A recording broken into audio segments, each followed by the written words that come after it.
other border of the northwestern coast side, the Christians similarly did the same food sourcing through their hooks and arrows, while throwing away to the seas their fish nets to catch small fish, properly known as their place as tuloys.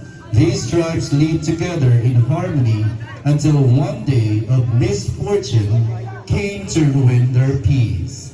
The peril of abundance, which over the years has provided them the graces, was stolen by an unknown man. He ran through the shores, having successfully found the gem, but fell off and died while the seas turned ferociously reddish, depicting some kind of wrath manifested by the spirit of nature. Laktas na, sir? Last sentence. The town became famous for its diverse culture, understanding, and unity. Ladies and gentlemen,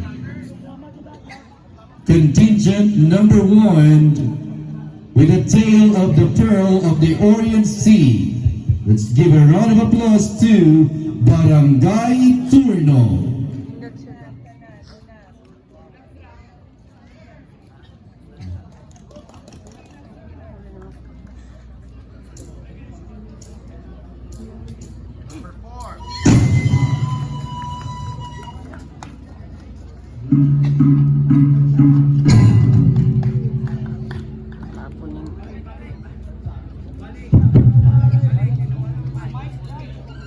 Agoy, sayop man.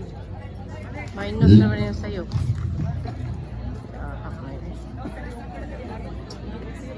Kachop.